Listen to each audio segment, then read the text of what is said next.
Kamu pernah kan mengalami yang namanya kesemutan? Kesemutan itu bisa mengganggu bila cukup sering terjadi dengan kita.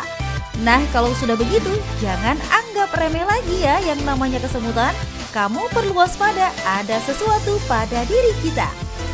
Parestesia atau yang umum dikenal dengan kesemutan merupakan kondisi mati rasa atau kaki seperti tertusuk jarum dan hanya bersifat sementara. Biar nggak keliru dengan informasi yang belum tentu. Nih, kalian kudu nonton dulu jawaban Dr. Ziki Yombana, spesialis saraf hanya di Ayo Hidup Sehat Plus. Yuk! Nah, fakta mitos yang pertama katanya sering beraktivitas menggunakan satu bagian tubuh sebabkan kesemutan. Wah, itu fakta atau mitos ya? Yuk tanya Dr. Ziki. Itu adalah fakta. Pada orang yang sering menggunakan anggota tubuhnya secara berlebihan dan berulang, misalnya pada penyakit sindroma terowongan karpal, orang-orang tersebut sering menggerakkan tubuhnya terutama pada pergelangan tangan. Misalnya menulis, mengetik, memotong bawang, menyulam, atau mengendarai sepeda motor. Ini akan berakibat penekanan pada daerah saraf di pergelangan tangan. Kondisi penekanan pada saraf ini akan berakibat terjadinya kesemutan atau parestesia di jari-jari di tangan tersebut. Guys, stroke memang masih menjadi momok menakutkan bagi setiap orang. Mengkonsumsi makanan yang mengandung kolesterol tinggi seperti menjadi salah satu faktor penyebabnya. Eits, tapi bukan hanya itu saja loh guys. Malas melakukan olahraga juga dapat menyebabkan penumpukan lemak yang berakibat pada penyakit mematikan ini. Serem kan? Nah, tapi bener nggak ya kalau stroke bisa ditandai dengan kesemutan? Fakta atau mitos? Itu adalah fakta. Stroke merupakan serangan yang terjadi akibat gangguan aliran darah ke otak. Gangguan aliran darah ini tergantung bisa mengenai daerah otak yang mana.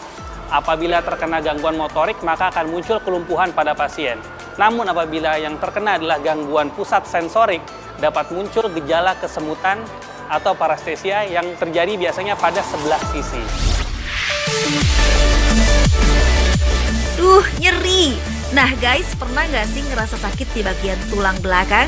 Kalau pernah, sebaiknya Anda waspada ya, karena bisa saja terkena penyakit mielitis transserval loh.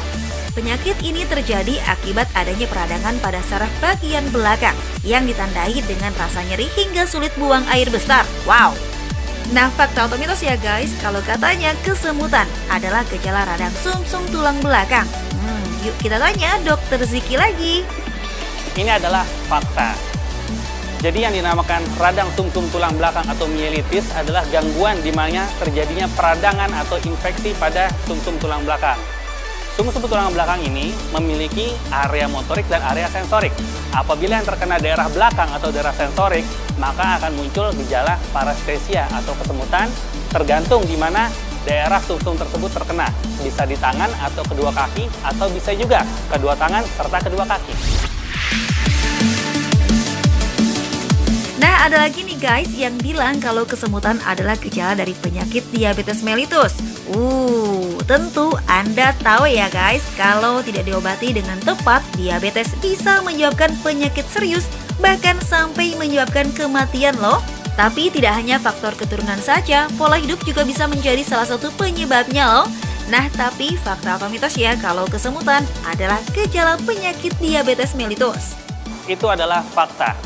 Pada diabetes mellitus terjadi gangguan aliran darah kecil yang kita sebut mikroangiopati. Mikroangiopati ini akan berakibat aliran darah tidak dapat mensuplai darah dengan baik ke saraf-saraf tepi. Apabila saraf tepi tidak mendapat aliran darah dengan baik, maka akan muncul kerusakan saraf tepi yang sering ditandai dengan gejala kesemutan. Dan ini berlangsung pada diabetes mellitus atau kencing manis yang sudah cukup lama. Guys, Anda suka olahraga?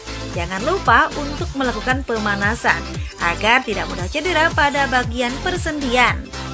Tahukah Anda kalau sakit pada bagian persendian tidak hanya dialami oleh orang tua saja, anak muda juga bisa loh guys. Nah, fakta atau mitos kalau penyakit sendi sebabkan kesemutan? Itu adalah mitos. Kenyataannya, pada penyakit sendi atau peradangan sendi, yang sering terjadi adalah rasa nyeri atau rasa pegal linu, bukan rasa kesemutan. Karena pada reaksi radang terdapat rasa nyeri yang sangat muncul terjadi. Jadi sangat jarang muncul kesemutan pada gangguan sendi. Guys, Dokter Ziki Yombana sudah panjang lebar loh menjelaskan tentang kesemutan. Pasti kalian sudah paham kan? Nah, supaya dalam beraktivitas kita bisa terhindar dari kesemutan, yuk kita simak tipsnya berikut ini. Oke. Ya, makasih ya.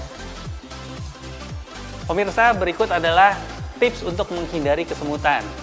Yang pertama, sebaiknya kita menghindari menggunakan anggota gerak kita secara berlebihan dan terus-menerus. Misalnya, menulis terlalu lama, kemudian mengetik terlalu lama, mengendarai sepeda motor terlalu lama, bisa juga mencuci terlalu sering. Ya. Usahakan ada fase jeda atau istirahat dalam aktivitas tersebut. Yang kedua, hindari melakukan posisi statis yang berulang. Misalnya menekuk terlalu lama seperti bersila, menundukkan kepala terlalu lama, atau kita menghimpit anggota gerak badan kita terlalu lama.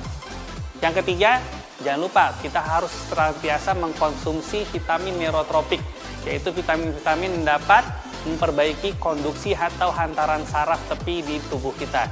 Sehingga apabila ini sudah dilakukan, insya Allah kesemutan tidak akan terjadi.